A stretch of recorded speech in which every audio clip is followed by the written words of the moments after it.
விஜயும் சீமானும் வந்து RSS பெற்றெடுத்த கள்ள பிள்ளைகள் அண்ணன் சொல்லும் போது இவரா பிரசவம் பார்த்தாருன்னு கேட்டான் திமிரு புச்ச கைத. நாங்கெல்லாம் அது அப்ப பேஸ்புக்ல போட்டிருந்தோம். என்ன போட்டோம்னா, பிரசவம் வந்து மனுஷாளுக்கு தான் பார்க்க முடியும், நாய்க்குட்டிக்கெல்லாம் பார்க்க முடியாது, தெருவில் எங்க வேணாலும் பெத்து போட்டு போவாங்க, அதுக்கெல்லாம் யாரும் பார்க்க முடியாது. நாங்க பதிலடி கொடுத்தோம். இவன் வந்து நம்ம கிட்ட வந்து ஜோக் காட்டுறான். நான் ரங்கா சீனு காட்டியா ரங்கா, உன் ஜோக்கெல்லாம் இங்க செட்டுப்படாது, இது பெரியார் மண்ணு, நாங்க பொழந்து கட்டுவோம், சும்மா விட மாட்டோம். தமிழ் தென்றல் திருவிக்கா தந்தை பெரியாருக்கு வைக்கம் என்ற பட்டத்தை கொடுக்கிறாரு. அவரு பெரியாரை ஏத்துக்கினார் தலைவரா. நீ என்னடா பிள்ளைகா பையன், நீ ஜாப்டா, நீ என்னடா எங்க ஐயாவுக்கு அலகோல் வைக்கிறது.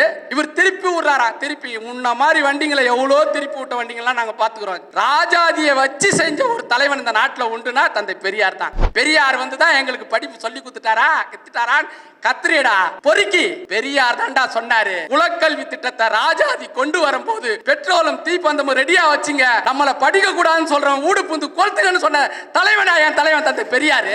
டாக்டர் தான் படிக்கணுமான்னு கேட்ட புறம்போக்கு நாய் நீ. டாக்டர் தான் படிக்கணுமா, எல்லாரும் டாக்டர் ஆயிட்டா அப்ப யாருதான் ஊசி போடுவாங்கன்னு கேட்ட முட்டா பையன், வடிகட்டின முட்டா பையன், RSS BJP கிட்ட பொறுக்கி துண்ட பையன். டாக்டர் தான் படிக்கணுமா, டாக்டர் தான்டா படிப்பான். நீட்டை கொண்டு வந்தா நாங்க போராடுவோம்டா, அதுக்கு என்ன சட்டமா அது செய்ய வேண்டாம், அதுக்கான வேலையை அதுல நாங்க தயாரா வேண்டாம். அந்த அளவுக்கு எங்க பிள்ளைங்க தயாராகிக்கிறா.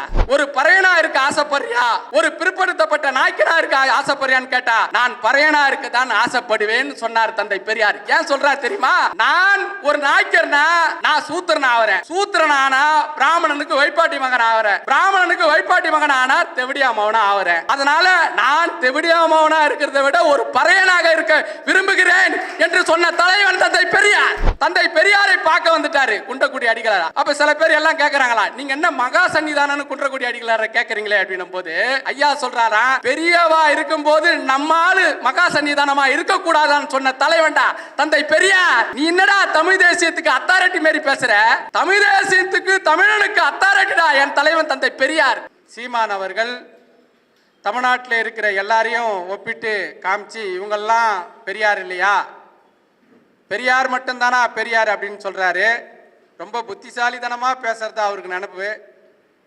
ராமதாஸை நாங்கள் பெரியாராக ஏற்றுக்கொள்கிறோம் என்று சொல்லிவிட்டு எங்க அண்ணனை சொல்லாம போனா தப்பாயிடுமேன்ட்டு நம்மளுடைய எழுச்சி தமிழர் அண்ணன் தோல் திருமாவளவன் அவர்களை அவரும் எங்களுக்கு பெரியார் என்று ஒரு சிண்டு முடிக்கக்கூடிய வேலையை செய்கிறார். இதையெல்லாம் தெரியாமலா அண்ணன் திருமா அவர்கள் இந்த அளவுக்கு வளர்ந்து வந்திருக்கிறாரு.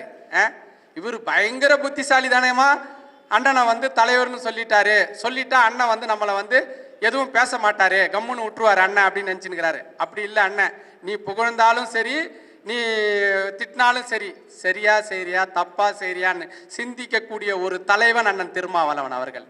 யாரும் வந்து அவரை வந்து ஏமாத்தி விட முடியாது. எதிரில் ஊழக்குமுடு போட்டு பின்னாடி போயிட்டு இவன் என்ன வேலை செய்வான்னு சிந்திக்கக்கூடிய ஒரு தலைவன் அண்ணன் திருமா அவர்கள். புரியுதுலா? இது அதுவே 2 நாளுக்கு முன்னாடி என்ன கேட்குறான்னா, அண்ணன் பேசுறாரு விஜயும் திருமாவளவனும் விஜயும் சீமானும் வந்து RSS பெற்றெடுத்த கள்ள பிள்ளைகள் அண்ணன் சொல்லும் போது இவரா பிரசவம் பார்த்தாருன்னு கேட்டான் திமிரு புச்ச கைத. நாங்கெல்லாம் அது அப்ப பேஸ்புக்ல போட்டிருந்தோம். என்ன போட்டோம்னா, பிரசவம் வந்து மனுஷாளுக்கு தான் பார்க்க முடியும், நாய்க்குட்டிக்கெல்லாம் பார்க்க முடியாது, தெருவில் எங்க வேணாலும் பெத்து போட்டு போவாங்க, அதுக்கெல்லாம் யாரும் பார்க்க முடியாது, நாங்க பதிலடி கொடுத்தோம். உடனே 2 நாள் பொறுத்து அண்ணங்கிட்ட வந்து இப்படி பேசுறான். அண்ணன் உங்களை மாதிரி எவ்வளோ பேரை பார்த்துட்டு இந்த சமூகத்தில் கீழ்மட்டத்திலேருந்து இந்த அளவுக்கு வளர்ந்து நிற்கிறார் என்றால் அவருடைய சிந்தனைகளும் அவருடைய செயல்பாடுகளும் இன்னும் RSSும் BJPயும் ஜீர்ணிக்க முடியாத ஒரு தலைவன் தமிழ்நாட்டில் உண்டு என்று சொன்னால் அது அண்ணன் திருமாவளவன் அவர்கள் தான். ஏன் போக முடியாது அவரால் போக முடியாது. RSS கிட்ட போனா BJP கிட்ட போனா கேபினட் அமைச்சர் பதவி கொடுப்பான், மேலே உட்காருவார் போய். அந்த அப்படியாப்பட்ட அந்த பதவிலாம் எனக்கு தேவையில்லடா, இந்த மக்களுடைய சுதந்திரமும் இந்த மக்களுடைய சுயமரியாதையும் இந்த மக்களும் மானமாக வாழ வேண்டும் என்று நினைத்த ஒரு தலைவர். இன்னைக்கும் RSS BJP விரட்டி அடிக்கக்கூடிய ஒரு தலைவர். ஐயா ஆசிரியர் வீரமணி அவர்கள் சொல்லுவாரு, அவருடைய கூட்டங்களில் அண்ணனை அழைத்து கூட்டம் நடத்தும் போது அந்த கூட்டத்தில் சொல்லுவார் ஆசிரியர், அவர் கடைசி தலைவர் என்று சொன்னால் ஆசிரியர் அவர்கள் தான், திராவிட இனத்தினுடைய கடைசி தலைவர் ஆசிரியர் அவர்கள் தான். அவருடைய வயதில் அவர் எத்தனையோ அனுபவங்களை, எத்தனையோ போராட்டங்களை, எத்தனையோ தலைவர்களை அவர் பார்த்தவர். அவர் சொல்றாரு, அறிஞர் அண்ணா பிரிஞ்சு போகும்போது திராவிடர் கழகமும் திராவிட முன்னேற்ற கழகமும் இரட்டை குழாய் துப்பாக்கிகள் என்று அண்ணா சொன்னார். அதை ஆசிரியர் சொல்றாரு, மும்முனைகள் இருக்கின்ற துப்பாக்கிகள், ஒன்று விடுதலை சிறுத்தைகள், ஒன்று திராவிட முன்னேற்ற கழகம், ஒன்று திராவிடர் கழகம் என்று மும்முனைகள் இருக்கின்ற துப்பாக்கிகள் என்று அவர் வாயால் அண்ணன் திருமாவளவன் அவர்களை பாராட்டினார். அவர் வாயில பாராட்டுறது சாதாரண விஷயம் கிடையாது, அனுபவங்கள். அந்த அளவுக்கு தலைவர். அப்படியாப்பட்ட அண்ணனை நீ கோல் மூட்டி விட்டு சிண்டு மூட்டி இங்க எங்களுக்கு எதிர்ப்பா பெரியாருக்கு எதிர்ப்பா நீ சொல்லிட்டினா ஆயிடுமா? அடுத்த வருகின்ற 23ஆம் தேதி அண்ணனை கூப்பிட்டு சிறப்பா சர்பிட்டி தியாகராய அரங்கத்தில் நிகழ்ச்சி ஏற்பாடு பண்ணியிருக்கிறோம். உன்னை புலகிறதுக்கு ஞாபகம் வச்சுக்க, சும்மா கிடையாது. நாங்கள் கரெக்டாக வச்சு வேலை செய்வோம். தலைவருக்கெல்லாம் தலைவர் தந்தை பெரியார் என்ற தலைப்பில் நாங்கள் உனக்கு வச்சிருக்கிறோம். இன்னைக்கு அதுக்கு பதிலடி. அறிஞர் அண்ணா பெரியாரை விட்டு பிரிஞ்சு போயிட்டாரு, அண்ணா பேசாததா, திமுக பெரியாரை பற்றி பேசாதான்னு பேசுனாங்க தான். யாரும் இல்லைன்னு சொல்ல, நாங்கள் இல்லைன்னு சொன்னோமா? பேச அவங்களுக்கான ஒரு கால சூழல். மணியம்மையாரை திருமணம் பண்ணி கொண்டார், அதனால அண்ணா பிரிந்து போயிட்டாரு. அண்ணா பிரிஞ்சு போனாரு, அதை ஒரு காரணம் காட்டினாரு. அதே அண்ணா 1967 முதல்வர் ஆனவனே யாரை பார்த்தாரு தெரியுமா? தந்தை பெரியாரை பார்த்தாரு. முதல்வர் ஆன உடனே அன்னைக்கு இரவு 11 மணிக்கு பெரியாரை பார்க்கறாரு. பெரியாரை பார்த்துட்டு என்ன தெரியுமா சொல்றாரு? அண்ணா, அந்த தலைவர் நாக்காளி அப்படியே தான் இருக்கிறது, நான் பொதுச் செயலாளர் தான், நீங்க இந்த நாட்டை ஆளுங்கன்னும் போது அந்த ஐயா சொன்னார், வானா நீங்க ஆளுங்க, எனக்கு அரசியல் வானா.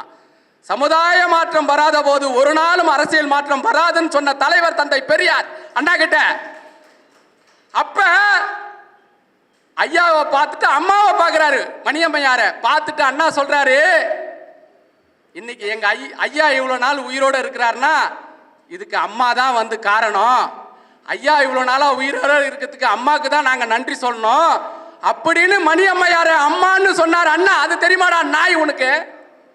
மணியம்மையாரோட திருமணத்தை பார்த்து அவர் வெளியே போயிட்டாருன்னு சொன்ன 67 ஆட்சி அமைச்சு பெரியாரை பார்த்ததுக்கு அப்புறம் அம்மாவுக்கு நான் நன்றி சொல்றேன்னு சொன்னாரா? பிட்டு பிட்டா சினிமா படம் பிட்டு ஓட்டுற மாதிரி பிட்டு பிட்டா பேசுறது இவனுங்க. அதுக்கப்புறம் அண்ணா என்ன பேசியிருக்காருன்னு படி.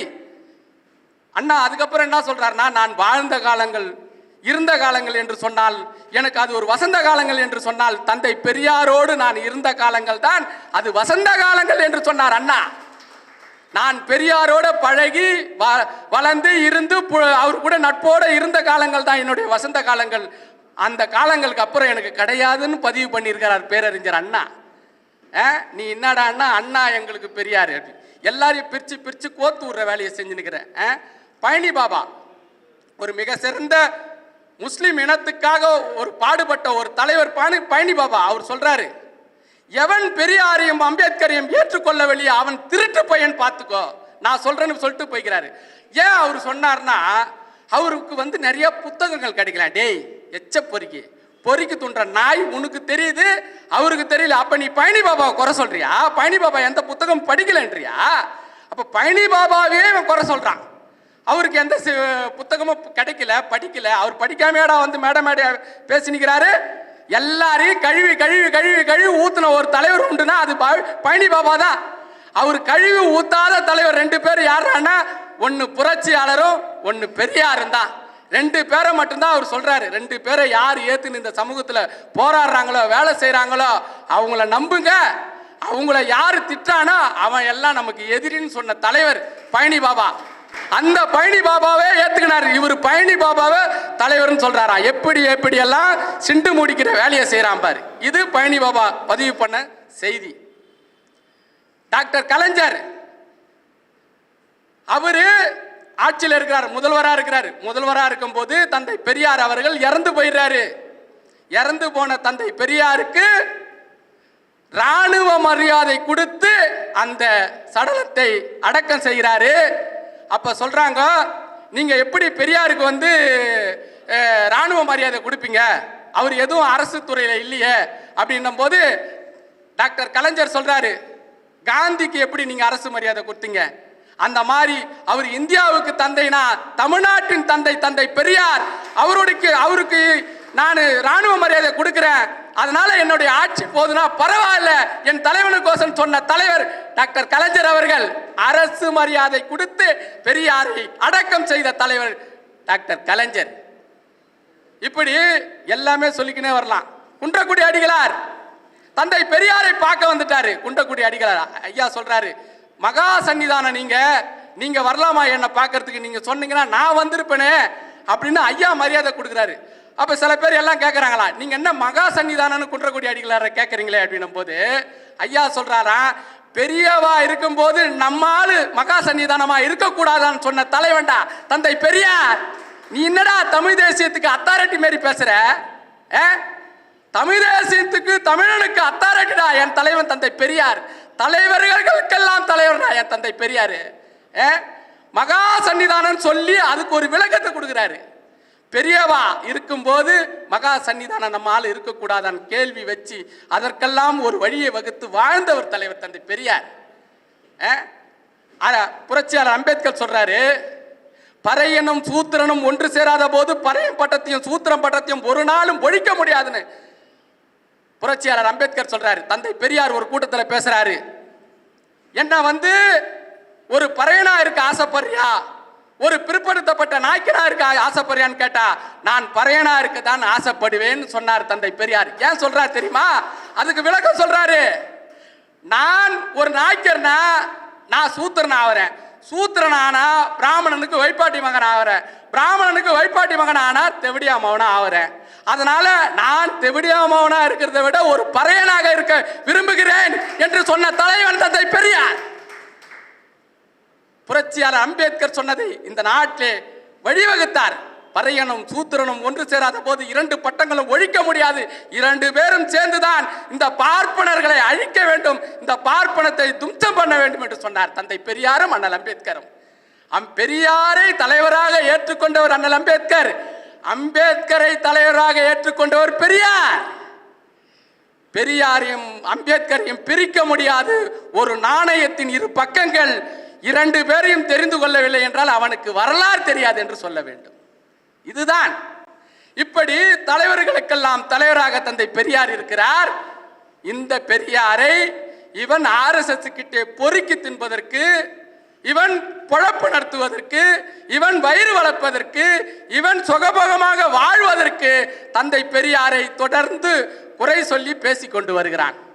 இது மட்டும் அல்ல, ஐயா தமிழ் தென்றல் திருவிக்கா ஐயாவும் திருவிக்காவும் வெளியில கிளம்பணுமா, வெளியே போனோமா, ரெண்டு பேரும் ஒரே இடத்துல தங்கி இருக்கிறாங்க. ஐயா எழுந்து கீழே கடகடன்னு குளிச்சுட்டு கிளம்பி ரெடி ஆகிட்டாரு. அடுத்தது திருவிக்கா குளிக்கிறாரு. திருவிக்கா குளிச்சுட்டு பட்டை அடிப்பாராம். எப்பவுமே அதுதான் அவருடைய பழக்கம், நெத்தி நிறைய பட்டை அடிப்பாராம். இவர் குளிச்சுட்டு வர்றதுக்கு முன்னாடி வாசல்ல அந்த அந்த கதவு திறக்கிறதுக்கு முன்னாடி விபூதி பொட்டலத்தை ஐயா வச்சு நிற்கிறாராம். இதை வேற நீ தேடிக்கின்னு முன்ன லேட் ஆக்க போற, சீக்கிரம் அடிச்சுன்னு வா அப்படின்ட்டு எவ்வளவு நட்பாகிறார் பாரு ஐயா. அதை கொடுத்து அவர் பட்டை அடிச்சுட்டு வராரு. அந்த திருவிக்கா சொல்றாரு, வைக்கம் போராட்டம் முடிந்த உடனே அந்த வைக்கத்துடைய வீரர் என்று பட்டம் வைத்தவர் திருவிக்கா. தமிழ் தென்றல் திருவிக்கா தந்தை பெரியாருக்கு வைக்கம் என்ற பட்டத்தை கொடுக்கிறாரு. அவரு பெரியாரை ஏத்துக்கினார் தலைவரா. நீ என்னடா பிள்ளைகா பையன், நீ ஜாப்டா, நீ என்னடா எங்க ஐயாவுக்கு அளகோல் வைக்கிறது? இவர் திருப்பி விடுறாரா. திருப்பி முன்ன மாதிரி வண்டிங்களை எவ்வளோ திருப்பி விட்ட வண்டிங்கள்லாம் நாங்கள் பார்த்துக்கிறோம். ராஜாதியை வச்சு செஞ்ச ஒரு தலைவன் இந்த நாட்டில் உண்டுனா தந்தை பெரியார் தான். ராஜாதி மூதறிஞர், அந்த மூதறிஞரையே வச்சு செஞ்சாரு. குலக்கல்வி திட்டத்தை கொண்டு வரும்போது ராஜாதி அந்த குலக்கல்வி திட்டத்தை எதிர்த்து போராடியவர் தந்தை பெரியார். எதிர்த்து போராடி 6000 பள்ளிக்கூடத்தை ராஜாதி மூடுறா போல அந்த ராஜாதியை எதிர்த்து போராட்டம் பண்ணி வீட்டுக்கு அனுப்பிச்சு விடுறார். தலைவலிக்குது, எனக்கு உடம்பு சரியில்லை, ஓடி போறார் ராஜாதி. தந்தை பெரியார் இடத்துல சமாளிக்க முடியாம பெட்ரோலும் தீப்பந்தமும் ரெடியா வச்சுங்க, நான் என்னைக்கு சொல்றேன்னா ஒவ்வொரு அகரகார்த்தி ஊத்து கொளுத்துங்கன்னு சொன்னார் தந்தை பெரியார். யாருக்காக? இந்த மக்கள் படிக்க வேண்டும் என்பதற்காக. பெரியார் தான் எங்களுக்கு படிப்பு சொல்லி கொடுத்துட்டாரா, கத்துட்டாரான் கத்திரிடா பொறுக்கி. பெரியார் தாண்டா சொன்னாரு, குலக்கல்வி திட்டத்தை ராஜாதி கொண்டு வரும்போது பெட்ரோலும் தீப்பந்தமும் ரெடியா வச்சுங்க, நம்மளை படிக்க கூடாதுன்னு சொல்றோம், ஊடு புந்து கொளுத்துங்கன்னு சொன்ன தலைவனா என் தலைவன் தந்தை பெரியாரு. சும்மா படிப்பு வந்துச்சுன்னு நினைக்கிறீங்களா? வேதத்தில் எழுதி வச்சுக்கிறான், புராணத்தில் எழுதி வச்சுக்கிறான், எதை கொடுத்தாலும் கொடு, கல்வியை கொடுக்காது அப்படின்னு புரட்சி கவிஞர் பாரதிதாசன் பாடினாரு. படி படி படி படி படி படி படி படி படி படி படி படி சங்க தமிழ் நூலை படி, காலைகள் படி, கடும்பகல் படி, மாலையிரு பொருள்படு படி, செய்தி என்னும் தெரிந்து படி, தீமை வந்துடும் மறுபடி, படி படி படி படி படிக்க வச்சா என் தலைவன் தந்தை பெரியார் போராடி போராடி படிக்க வச்சார் ஒவ்வொருத்தனையா. ஒரு ஆள் இங்க படிச்சுட்டான், ஒரு ஆள் அங்க படிச்சான். சந்துக்கு சந்து இன்னைக்கு வழக்கறிஞர்ரா, சந்துக்கு சந்து டாக்டர்ரா. டாக்டர் தான் படிக்கணுமான்னு கேட்ட புறம்போக்கு நாய் நீ. டாக்டர் தான் படிக்கணுமா, ஏன் வேற படிக்கூடாதுன்னு கேட்ட வேண்டாம் நீ. டாக்டர் தான் எங்க வீட்டு பிள்ளைங்க படிக்கணும்னு சொன்ன தலைவர் தந்தை பெரியாரடா. இவன் கேட்டான், நடுவில் பார்த்துருப்பீங்க, நீங்க கேட்டிருப்பீங்க செய்தியெல்லாம். டாக்டர் தான் படிக்கணுமா, எல்லாரும் டாக்டர் ஆயிட்டா அப்ப யாரு தான் ஊசி போடுவாங்கன்னு கேட்ட முட்டா பையன், வடிகட்டின முட்டா பையன், RSS BJP கிட்ட பொறுக்கி துண்ட பையன். டாக்டர் தான் படிக்கணுமா, டாக்டர் தான்டா படிப்போம். நீட்டை கொண்டு வந்தா நாங்க போராடுவோம்டா, அதுக்கு என்ன சட்டமா அது செய்ய வேண்டாம், அதுக்கான வேலையை அதுல நாங்க தயாராக வேண்டாம். அந்த அளவுக்கு எங்க பிள்ளைங்க தயாராகிக்குதுரா. டாக்டர் தான் படிக்கணுமான்னு கேட்டான். அப்படி மக்கள் படிக்கணும் தொடர்ந்து போறான் தலைவர் தந்தை பெரியார். இவன் வந்து நம்ம கிட்ட வந்து ஜோக் காட்டுறான். என்னவா நான் ரங்கா சீனு காட்டுறியா ரங்கா, உன் ஜோக்கெல்லாம் இங்க செட்டுப்படாது, இது பெரியார் மண்ணு, நாங்க பொழந்து கட்டுவோம், சும்மா விட மாட்டோம். அப்ப காமராஜரை நிக்க வச்சு ஜெயிக்க வைக்கிறாரு. ஜெயிச்ச வச்சோன்னே அவர் ஆட்சியில் வந்து உட்கார்றாரு. 6000 பள்ளிக்கூடத்தை இவன் 9000 பள்ளிக்கூடமா காமராஜர் திறக்கிறாரு. காமராஜர் ஒரு பயணம் பண்ணும்போது காமராஜர் சொல்றாராம், நேத்தி சுந்தரவேட்டிகள் கிட்ட 2 பேர் பேசின்னு போறாங்களாம். இதெல்லாம் நம்ம பண்ணோம், இதெல்லாம் நாம பண்ணோம், பெரியார் சொன்னாரு நாம பண்ணணும். காமராஜர் பதிவு பண்ணிட்டு போய்கிறாரா நாய். நீ கேட்கிற பெரியாரா படிக்க வச்சாரு, பெரியார் தான் படிக்க வச்சாரு. காமராஜர் பதிவு பண்ணிக்கிறாரா. நேத்தி சுந்தரவட்டிகள் கிட்ட பேசும்போது பேசின்னு போகும்போது பயணத்துல நாமளா பண்ணோம் இதெல்லாம், ஐயா சொன்னாரு பெரியார் சொன்னாரு நாம இதெல்லாம் செஞ்சோம் அப்படின்னு பதிவு பண்ண. காமராஜர் பதிவு பண்ணிடுறாரா என் தலைவனை பத்தி. தலைவன் நீ யாரா ஜாப்டா பையன் நீ? எவ்வளோ விஷயங்கள், எவ்வளோ போராட்டங்கள், எவ்வளோ அரசியல் சட்டத்தை எரிச்சிட்டு ஜெயிலுக்கு போய் எத்தனை வயசு தெரியுமாடா என் தலைவனுக்கு? அப்ப அரசியல் சட்டத்தை 57 அரசியல் சட்டத்தை எரிக்க சொல்லும் போது வயசு என்ன தெரியுமா? பிரிவுண்டு அரெஸ்ட் பண்ணிட்டாங்க ஐயாவை. வெட்ட சொல்றாரு, குத்த சொல்றாரு அப்படின்னு பிரிவுண்டு அரெஸ்ட் பண்ணிட்டாங்க. அந்த போராட்டம் பண்றதுக்கு முன்னாடி பெரியார் 80 வயசுல சிறையில் இருக்கிறாரா. அந்த சிறை டிஐஜி வந்து பெரியார் வந்து கேட்கறான், நல்லா இருக்கிறீங்களா, சௌக்கியமா இருக்கிறான். ஐயா கேட்கறாரு, ஏன் அவனுக்கு எங்கன்னா அறிவு வேணா, 80 வயசாவது எனக்கு தனிமை சிறை வேற கொடுத்துட்டு நான் எப்படியா நல்லா இருப்பேன்னு பதிவு பண்ணாரியா. 80 வயசுல சிறைக்கு போனாரு. எப்படிப்பட்ட ஒரு தலைவன், தலையில எண்ணெய் வைக்க முடியாம காஞ்சி போனவனா. ஒரு செல்வந்தர் குடும்பத்தை சேர்ந்த தலைவன்டா, ஒரு செல்வந்தர் குடும்பத்தை சேர்ந்த பெரிய ஜமீன்தாரோட புள்ளடா தலைவர் தந்தை பெரியார். உன்ன மாதிரி திரள் நிதி வசூல் பண்ணி பொறிக்க தொட்டுறதுக்கு வரலடா இந்த சமூகத்துக்கு. பட்டி தொட்டியெல்லாம் போய் அந்த மூத்திர சட்டியை வச்சுக்கிட்டு சூத்திர பட்டத்தை ஒழிக்கிறதுக்கு பட்டி தொட்டியெல்லாம் கடைசி வரைக்கும் சாவர காலம் வரைக்கும் அம்மா அம்மா அம்மான்னு அந்த வழியோட போய் இந்த சமூகத்துல பிரச்சாரம் பண்ணாரா. 29 பதவிகளை தூக்கி எறிஞ்சாரு. பணம் பதவி எதுவுமே எனக்கு வேணாம், அரசியல் மாற்றம் சமுதாய மாற்றம் வராத போது அரசியல் மாற்றம் ஒருபோதும் வராத சொன்ன தலைவன் என் தலைவன் தந்தை பெரியார். அவரை பார்த்து நீ அவமதிக்கிற, அவரை பார்த்து பேசுறனா, உனக்கெல்லாம் என்ன சிந்தனை இருக்குது, என்ன அறிவு இருக்குது? மக்கள் தான் சிந்திப்பாங்க, அதுக்கு பாடம் கொடுப்பாங்க. அதை நாங்க பட்டி தொட்டியெல்லாம் கொண்டு போய் நாங்க சேர்ப்போம்.